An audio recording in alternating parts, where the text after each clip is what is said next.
ഈശോ മിശിഹായ്ക്ക് സ്തുതിയായിരിക്കട്ടെ. Praise be to Jesus. Hallelujah. Carmel Ruha ministry കുടുംബാംഗങ്ങളെ, അപ്പസ്തോല പ്രവർത്തനങ്ങൾ അധ്യായം 1 8 തിരുവചനം.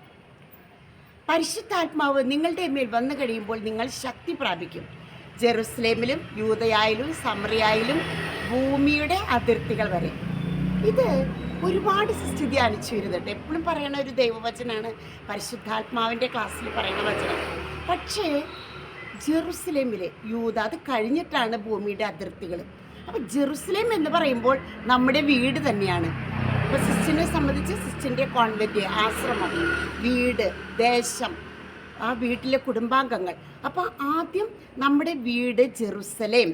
അപ്പോൾ അവർ ശിഷ്യന്മാർ ജെറുസലേമിൽ അത്രയും ചെയ്തിട്ട് വേണം പിന്നെ ദൂരേക്ക് പോകാൻ എന്ന മട്ടിൽ നമ്മൾ സുവിശേഷം, അതായത് ശേഷിച്ച ജീവിതം ശോഷിച്ചു പോകാതെ സവിശേഷമായ സുവിശേഷമാകാം. അപ്പോൾ വീട്ടിൽ ആദ്യം സുവിശേഷമാകാം. അതാണ് ജെറുസലേം.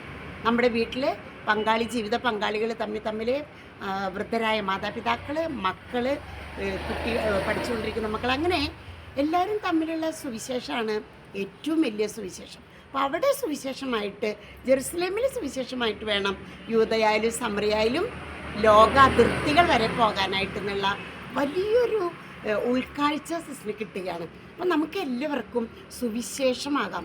എല്ലാ പ്രശ്നങ്ങൾക്കും കാരണം സുവിശേഷം അറിയാത്തത് കൊണ്ടാണ്. സുവിശേഷം നിറയുമ്പോൾ യേശു നിറയുന്നു, പ്രശ്നങ്ങളെല്ലാം വിട്ടുപോകുന്നു. പരിശുദ്ധാത്മാവ് നിങ്ങളുടെ മേൽ വന്നു കഴിയുമ്പോൾ നിങ്ങൾ ശക്തി പ്രാപിക്കും. ആ വചനം തന്നെ ജെറുസലേമിലും യൂദയായാലും സമറിയായാലും ഭൂമിയുടെ അതിർത്തികൾ വരെയും നിങ്ങൾ എനിക്ക് സാക്ഷികളായിരിക്കും. അപ്പോൾ നമ്മുടെ കുടുംബത്തെ, ആശ്രമത്തിൽ നമ്മൾ ആദ്യം സാക്ഷികളാകുന്നു. അതിനുശേഷം ഭൂമിയുടെ അതിർത്തികൾ വരെ നമുക്ക് ഓടാം. മറക്കരുത്, ശേഷിച്ച ജീവിതം ശോഷിച്ചു പോകാതെ സവിശേഷമായ സുവിശേഷമാകാം. ആമേൻ.